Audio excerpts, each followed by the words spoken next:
So in today's Backstage Pass, we're going to look at Twitter. As I've just mentioned, for those of you who've just joined me, Twitter is a platform that's been around for 10 plus years. It has been neglected a little bit by a lot of radio stations, but there are a few radio stations that are absolutely killing it and using it as a fantastic tool to grow their audiences and increase engagement.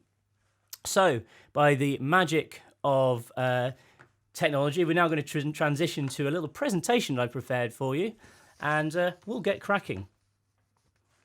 So, these examples might look familiar, and I think to start off with, I want to point out that we haven't singled anyone out here. These are just a complete selection of random examples.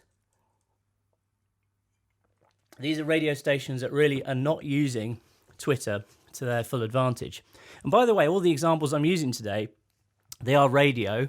However, you could quite easily be doing this stuff, for anything else. These principles that I'm going to talk to you about can really be applied to any Twitter profile. So if you're running a podcast, or if you're an entrepreneur trying to grow a personal brand, hence with this live broadcast, that's pretty much what I'm starting to do at the moment.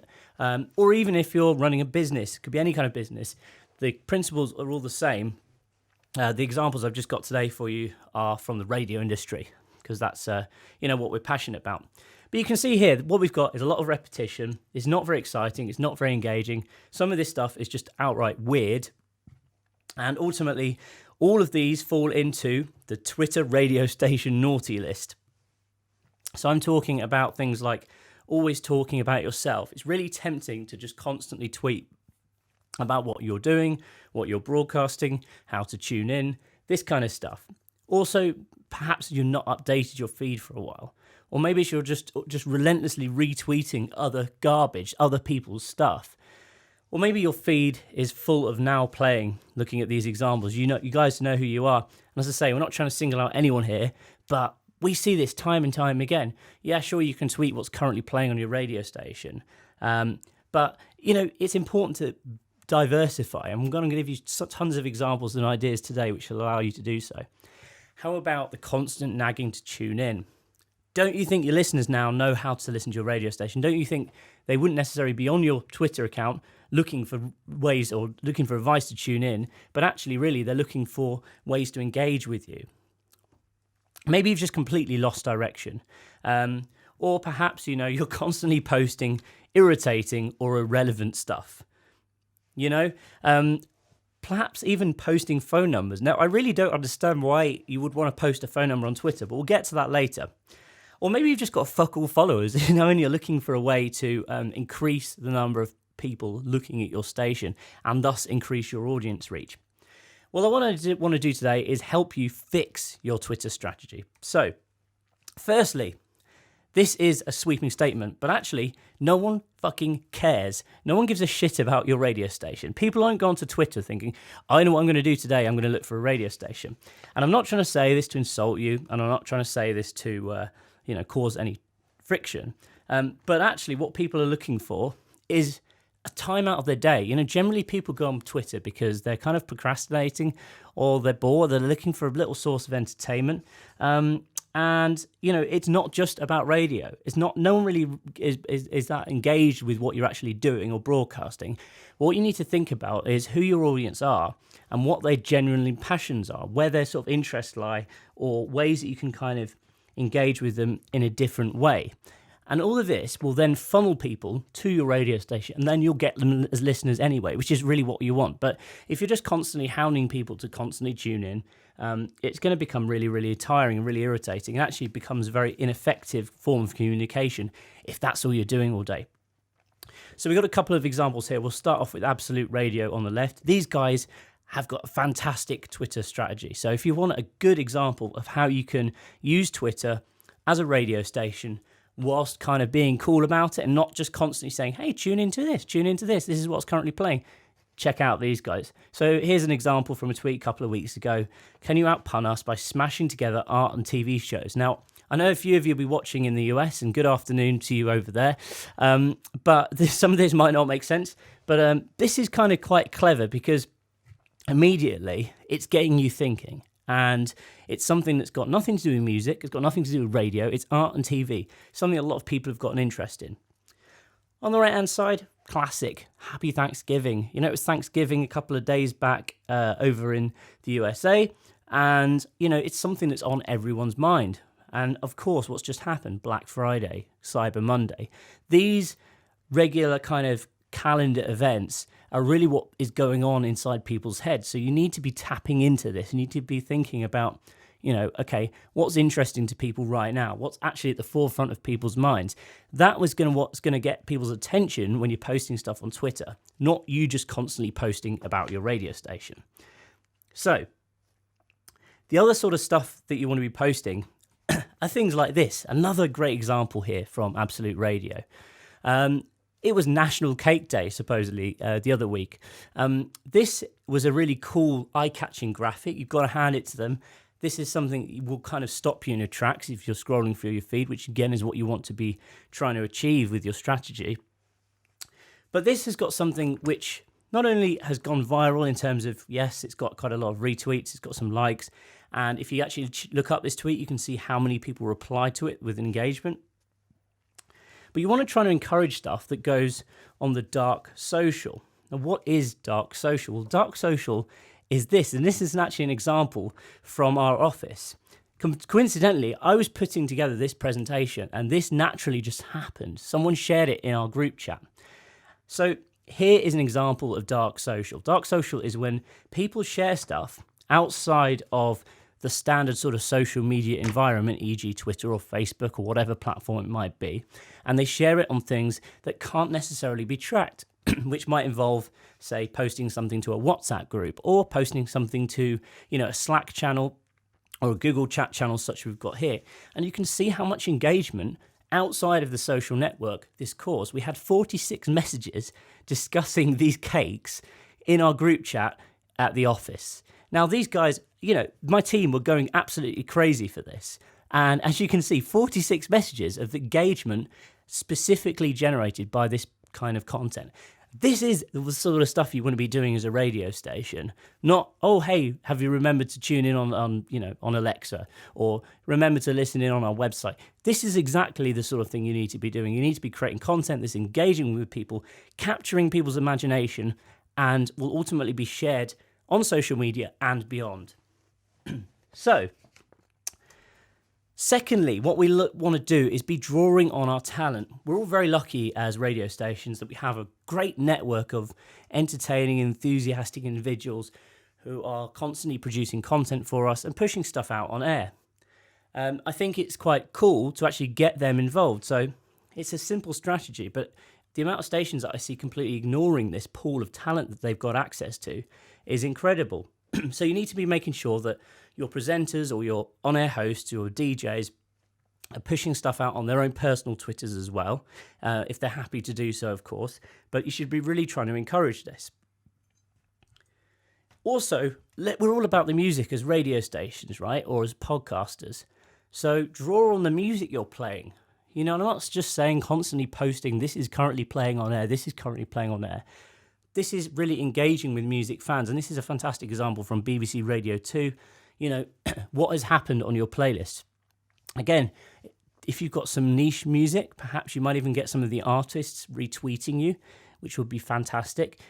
Perhaps they're not on many radio stations' playlists. And if you can sort of tap into that sort of unsigned area and put them on your playlist, they're very likely to engage with that. So you're getting two strategies really for the price of one here. Firstly, draw on talent, make sure you're getting them engaged, and make sure you're getting them to commentate on the on-air conversation on their own Twitters, as well as posting some stuff on your Twitter. And secondly, draw on the music you're playing. Get conversations going with artists, making sure you're regularly updating your Twitter with what's on your playlists as well. So, third strategy is leverage celebrity. And I can't stress how important this is. It's easy to appear on search results. Constantly people are searching for things like, the usual suspects, Miley Cyrus and Kim Kardashian, but also things like, perhaps like Dolly Parton. Another example here, Dolly Parton's a national treasure. Well, this is really, really important. I think leveraging celebrity is a powerful way to divert traffic away from, hashtags that people are following or search terms these days that people are looking for, And also, current events, like I mentioned earlier, things like Thanksgiving, things like National Cake Day, but taking advantage of these kind of honeypots of activity is really, really important. So leveraging celebrity, another powerful tactic for your Twitter. Fourthly, let's talk about nostalgia. I think this is incredibly powerful. And for some reason, this content always seems to do really, really well on social media. I don't know exactly why, but I think everyone has a certain time of their life which they like to refer to as, back in the day. And I think going back and taking someone back to that golden era is absolutely powerful, because immediately it just gets the imagination going. It captivates their attention and captures their imagination. Now, but think about who your audience is, like Radio X here. Go back to 2007 for a big indie anthem from Claxton's. I think that's really, really good. But of course, that's only 10 years ago. If you're playing music from the 60s and 70s, you want to be going back even further than that.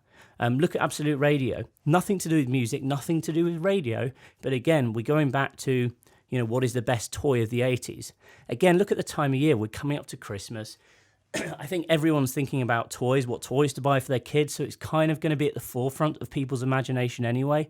But, really, really good strategy from them there. Thinking about what other stuff you could do and think about what is applicable to your audience. It's all about who you're trying to reach and trying to put content in front of them that really, really appeals to them.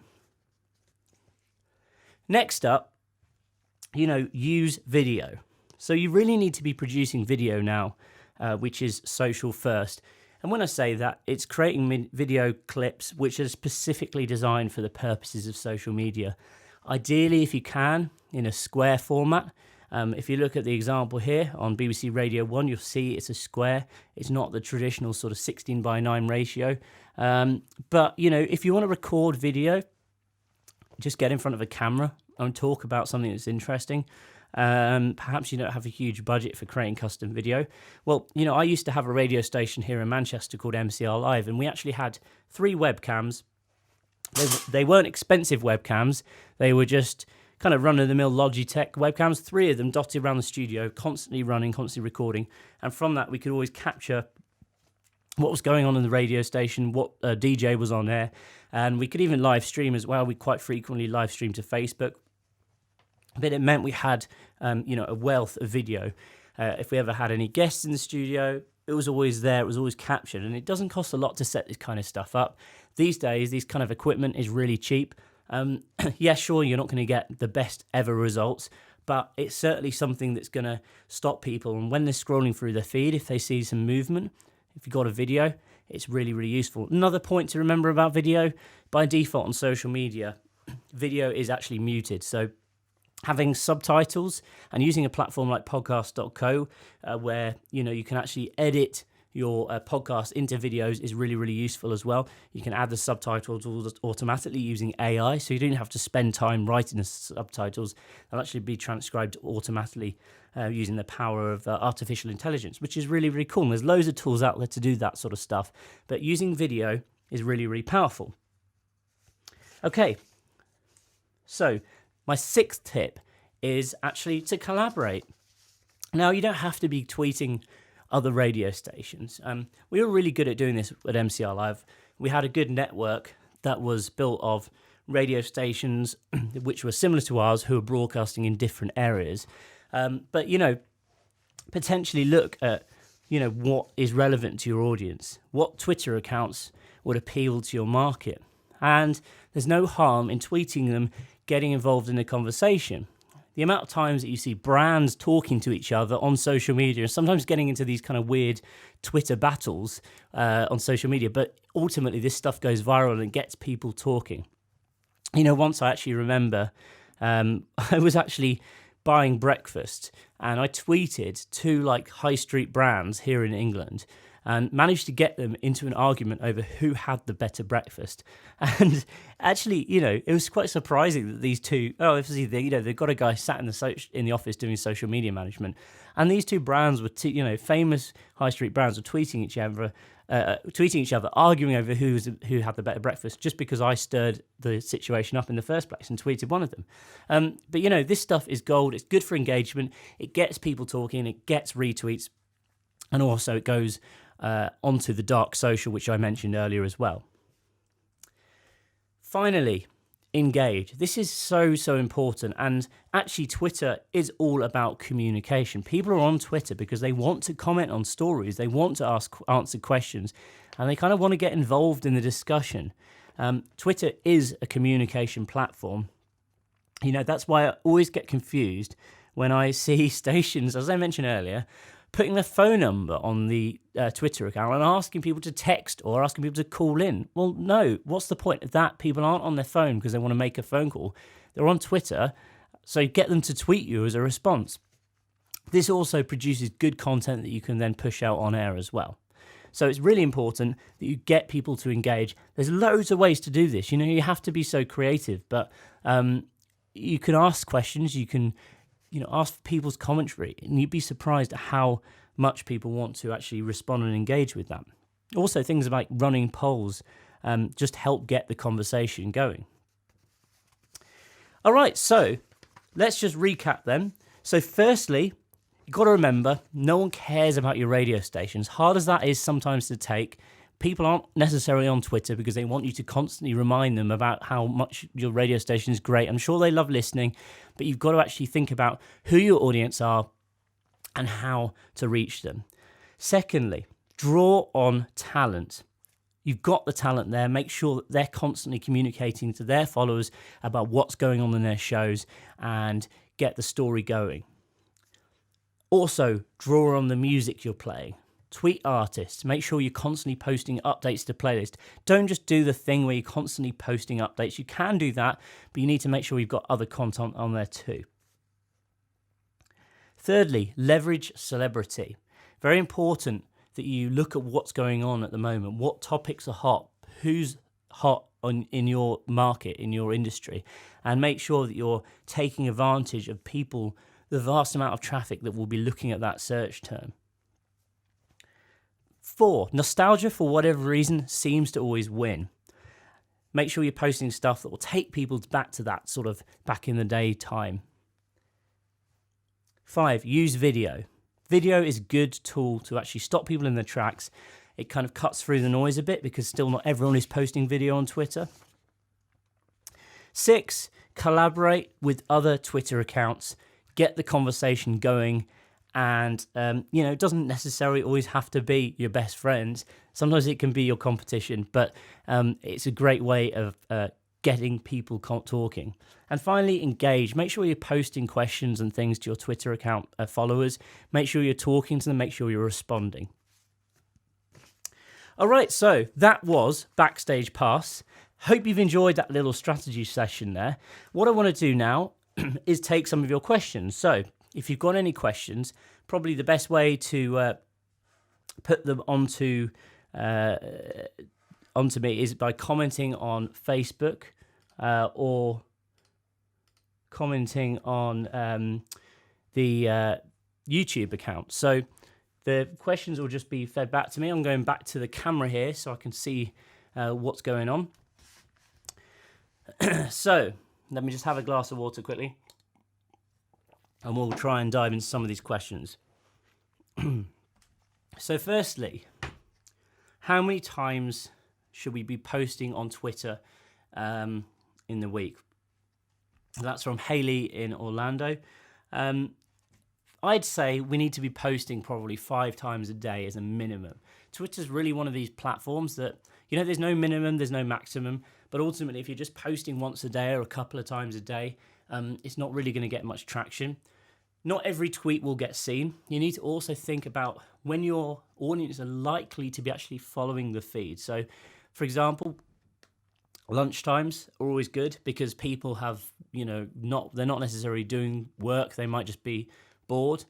like evening times are always really good. Again, think about different time zones. Where are your audience based? There's no point of posting, in the evening UK time if your audience is all in the USA. You need to make sure you've scheduled tweets. There's tons of tools out there like Buffer, Loomly, Hootsuite, Later.com, which will allow you to schedule your social media, so you don't always have to be there making sure you're actually posting it all the time. So take advantage of scheduling, make sure that you've got stuff scheduled. But ideally, you really want it constantly going out all day long. But think about those peak times, certainly. So we've got another question from Klaus in Berlin, and he says, my radio station plays 80s hits 24/7. Can you think of any examples of how I should implement these tips in a way that would suit my station? What I would say is, go back to that example I showed you earlier with the 80s toys. If you've got a station that's playing a certain genre of period of time kind of music, like you're playing the best hits from the 70s or 80s, well, people are going to be listening to you for that one reason, because they want to go back to that kind of back in the day sort of golden era or whatever. So all of your content really should be focused around that. There's tons of stuff you could do. Top 10 hits on this week, or top 10 hits on this month or this day or this year. Look at what events were happening.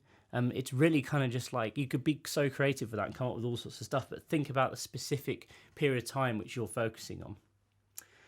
Susie has asked, how crucial are hashtags to a good Twitter strategy?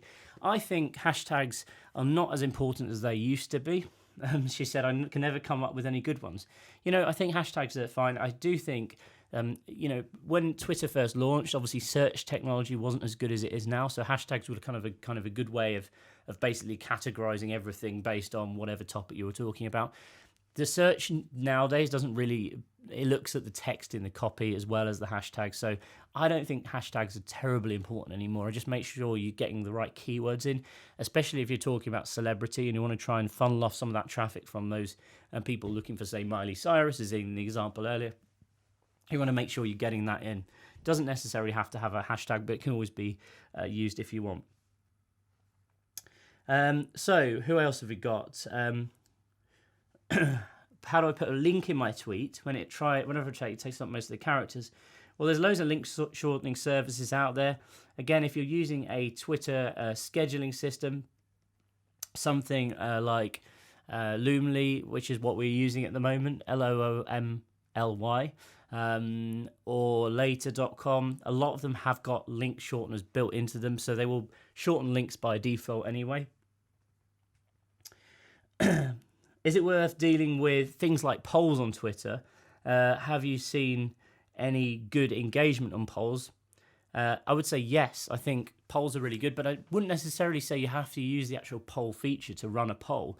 I think sometimes just asking a question and signaling users to actually respond. You can use emojis, like the little down finger. We found that's really effective at actually getting people to respond. So, excuse me here. I saw retweeting on the naughty list. How many retweets should I do? Well, I don't think there's anything wrong with retweeting content. Part of the issue, things that we've observed, we see a lot of accounts which just purely consist of retweets. I think you need to be posting original content that's relevant to your audience as well. There's no harm in retweeting. I'm not saying retweeting should be abolished. Just don't just retweet and do nothing else. You need to make sure you've got some of your own content on there as well. Okay, so Glenn from New Jersey. Great class, James, and hello from New Jersey. Hi, Glenn. Thanks for watching. Hope this has been useful. What do you think about follow for follow? Have you ever done it and does it work? So my understanding of this is I think this is kind of like an old school thing now. I know Twitter have clamped down on bots. And part of the reason we ran this class was because they actually announced that, a few weeks ago, they were actually going to shut down older Twitter accounts. So anything that hadn't had any activity on for the last 6 months, they were going to close you down. I think they've since announced now that they're not going to do this, but it's still going to, potentially affect people. They haven't really thought this through. So I would say, any kind of engagement with bots is not a good thing, because really you want real listeners to come to your station. not just like fake traffic, because it's just a load of shit. So any kind of follow for follow things, it's not great. You want to try and get your numbers up organically by posting good content, clever content, funny content, stuff that's relevant to people and stuff that's going to get the conversation going, because ultimately those people are real and they're actually going to be ideal listeners for your station, whereas people who are just following you for the sake of following you, I really wouldn't bother. Do I think Facebook or Twitter works best from Gareth? I think, we found this varies depending on the audience, depending on the age of the audience, the market. Like, for example, radio.co, we have a huge amount of engagement on Facebook. With podcast.co, we get a lot more engagement on Twitter. So, there's no harm in posting this content to both platforms. I think I'm going to do another of these backstage classes probably like next year at some point, where we kind of do more of a deep dive into Facebook, because they are different platforms. I think Twitter is mainly about getting conversation going.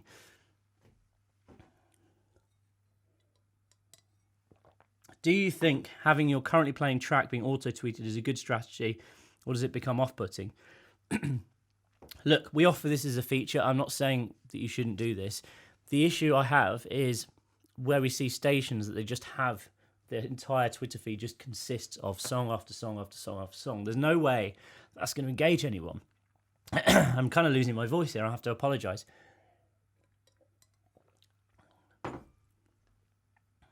So, got another one coming in. Another one from Gary.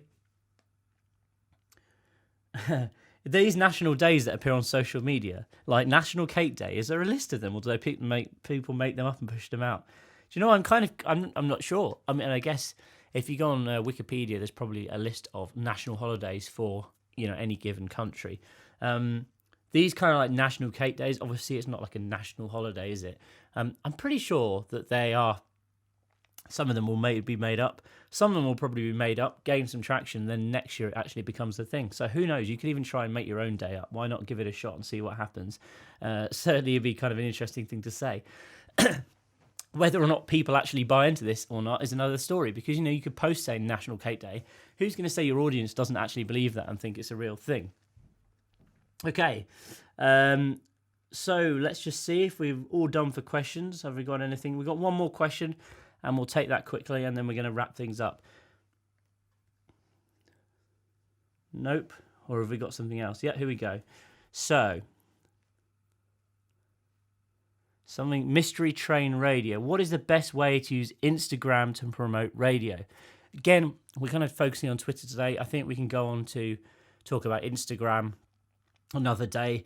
The sort of stuff you want to post on Instagram is probably a little bit different to what you want to do here. The main thing to remember with Instagram is I think hashtags actually are more important on Instagram, for one.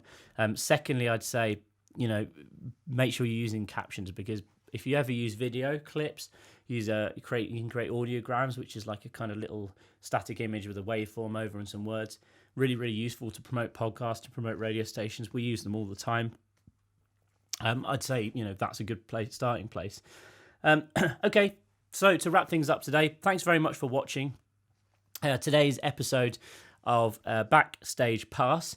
As I mentioned, I'm going to be doing one of these every month, talking about different topics about audience growing, sort of entrepreneurial hacks and business techniques, and also talking more about radio and podcasting. If you've enjoyed today's session and you'd like to make sure you don't miss the next one, what I want you to do is head on over to my website, which is createreachinspire.com. That's createreachinspire.com. You can subscribe on there, and what I'll do is I will let you know, when we're next going live. It'll probably be sometime in the middle of January. So that leaves me just to say, hope you have a great holiday season, and enjoy the rest of your day, and I'll speak to you very soon. All right, bye for now. Take it easy.